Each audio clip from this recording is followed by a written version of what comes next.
We're going to look at factoring polynomials of the form ax squared plus bx plus c.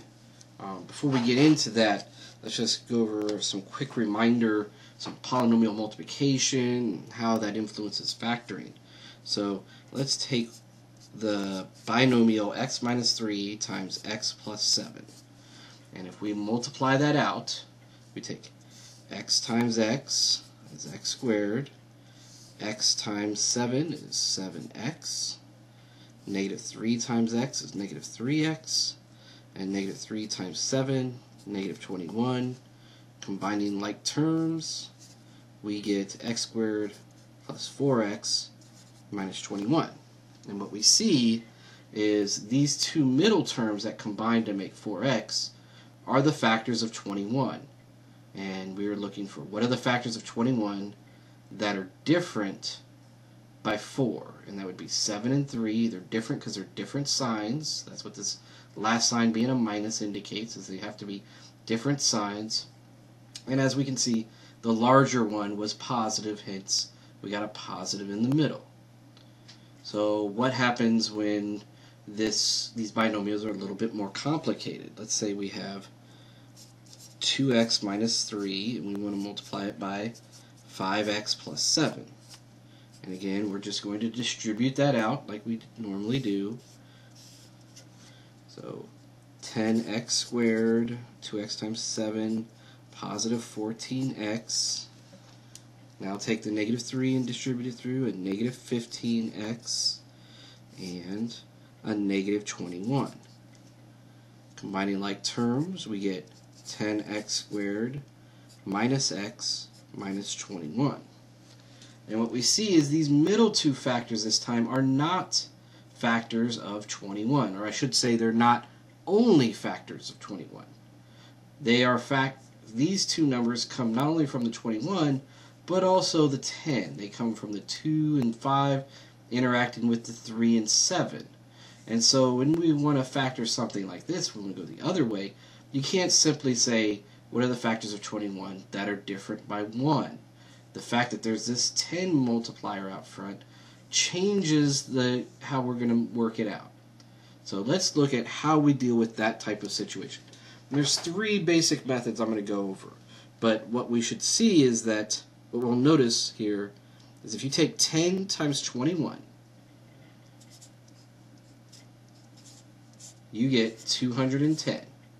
And if you look at the factors of 210, what you'll notice, so 1, 210, 2, 105, 3 and 70, 4 does not go in there, 210 divided by 5, 5 and 42, 6 and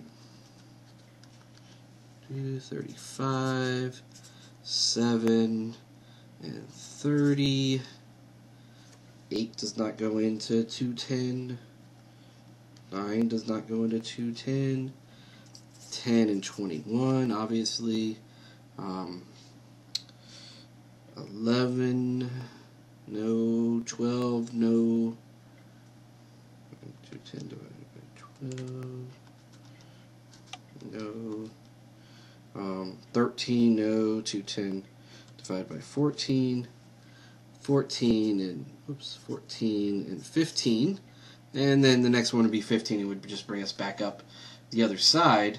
And what we notice is, hey, factors of 210, 10 times 21, that are different by 1 are 14 and 15. And look at that, 14 and 15. So that's going to be the key to all of these methods we're going to talk about, is the fact that if you take the leading coefficient and you multiply it by the constant term, and you look at the factors of that product that, in this case, subtract and give you 1, then that's going to be these middle two terms. Those are what we're going to try to find. Alright, so let's look at those different ways of approaching this. So we're going to work with a slightly different problem, since we already know what that answer is. And we're going to go through the different ways to approach this. So let's say I want to factor 6x squared plus 5x minus 4. And so, like I said, there's going to be three methods. They all start the same way. And that is to take this leading coefficient and multiply it by the constant. Now, first you need to make sure there aren't any common factors involved. Factor all of that stuff. Try everything else. And then take your leading coefficient times your constant. So 6 times 4. And I'm not going to worry about the signs right now. We'll deal with that later. So I'm going to look at the factors of 24 that are different by 5. And so I start going through the different pairs of factors. 1 and 24, those are different by 23. 2 and 12, those are different by 10. 3 and 8, those are different by 5. So there's my pair. Now, the first method we're going to use is called grouping. We've already talked about how to group. So we're going back and using what we wanted to use before. And what we find out is, again, just like on this previous one, where the factors of 210 that are different by 1 were 14 and 15, and we saw those were the O and the I of the FOIL. Well, what we can do here is the 3 and the 8 are the O and the I of the FOIL, and so we can split this 5 up back into two parts. So we can rewrite this as 6x squared. I'm going to need a 3x. I'm going to need an 8x. And then I'm going to need a 4. Now, what about the signs? Well, the fact that this is a minus means the signs of these two have to be opposites. And the fact that I got a positive when I put them together means the bigger one is positive. So the 8 must be positive and the 3 must be negative. And now I'm going to do my grouping. So I look at the first two. What do they have in common? A 3 and an x. So I take that out. 6 divided by 3 is 2. Take off an x.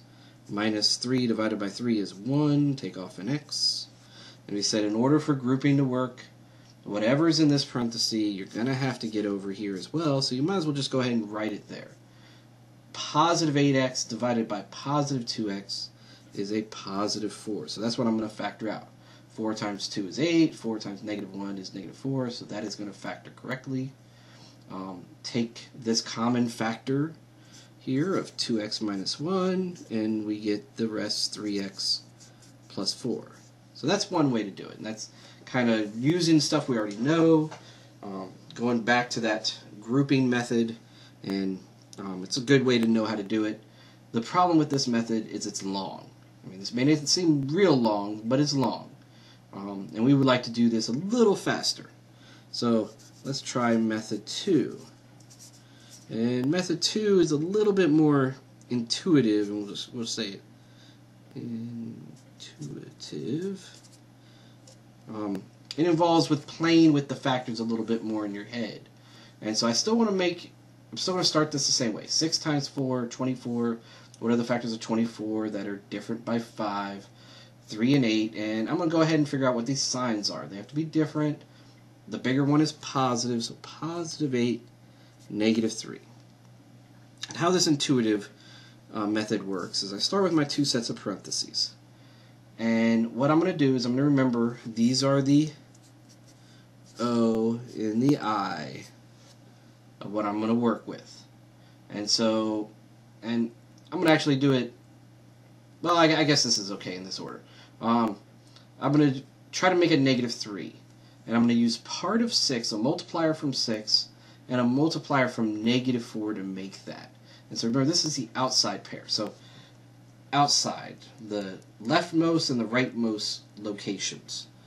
And so looking at this, if I want to make a negative 3, I can use a 3 from the first one and a negative 1 from the second one. And that will make negative 3. So I'm going to take a 3 and an x from the first term, and I'm going to multiply that for my outside pair times a negative 1. I'm going to get the negative 1 from the negative 4.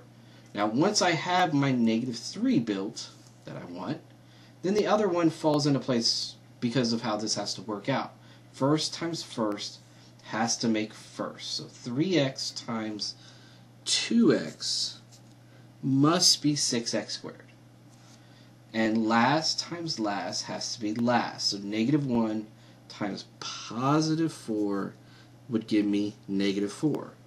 And if I look at my inside pair multiplied together, +4 times +2x is a +8x. And there's that 8x I'm going to try to make. And so there is that method. And I like this one because it's shorter, but it does require a little bit more of intuition here. You have an intuitive method here. You have to be able to think about how can I make these numbers using factors from the ends. Factors from the ends. And if you can figure that out, then as you can see, you can do it really quickly. And this speed is important. Later on, we're going to be factoring several different parts of a larger problem, and so you want to be able to do each part quickly. The third method is a little bit more dangerous, and I call this kind of the fake math method. We're going to kind of cheat a little bit on it, but it does work out correctly if you're careful. Now, it's very important, especially for this one, that you get that GCF figured out before you even start it. So make sure there are no GCFs. Now, we're going to start it exactly like we did before. 6 times 4, 24, factors of 24 that are different by 5. Again, 3 and 8. The bigger one's positive. All right. This kind of tries to do it like we did in the first section, where you wrote x and x at the beginning, and then you wrote your two numbers in the back, and then you were done. Well, we're going to kind of do that initially, except instead of writing x and x, we're going to write whatever this leading coefficient is in both of them. So we're going to write 6x and 6x. Then we're going to write our two numbers we found in the backs, -3 and +8. Now, the reason why I call this the fake math is because if you were to FOIL this out at this step, you're not going to get this problem. These are not the right numbers to work it out. But what we need to do is we need to say, are there any common factors in this first parenthesis? And there is. There's a 3. And so what we're going to do is we're going to divide that first parenthesis by 3. And then we're going to look at the second parenthesis. We're going to say, are there any common factors here? And there's a 2. And we're going to divide that second parenthesis by 2. And that will give us 2x minus 1 and 3x plus 4. And you'll see that's exactly the same as what we got on these other ones. Exact same pair. Now you'll notice I divided by both by a 3 and a 2, so overall I divided by a 6. And you'll notice I had an extra 6 involved here, so I eventually took pieces out of that. The idea here is, instead of trying to figure out what to use from here and what to use from here at the beginning, we just say, you know, let's worry about how it works out at the end. So we're going to put all of 6 in both of them, and then we're going to put these two numbers that use parts of 6 in the backs, and then we're going to take out the repeated part, the part that matches from each part. Some people like this. The problem is if you don't get all this GCF part correct, you don't divide by it, you'll get something that doesn't work. Now, a quick way to check to see if you're probably okay is take 2x times 3x, 6x squared, -1 times +4, -4. If the end's checked, you're probably okay. But you might FOIL it out all the way and just verify that you're going to get that +5x in there. Which method you use, I don't really care, but I do care that you get it correct. So you should use the method you can do correctly each time. If you think a certain method is easier but you keep doing it wrong, try a different method. Right, so that is factoring trinomials of the form ax squared plus bx plus c.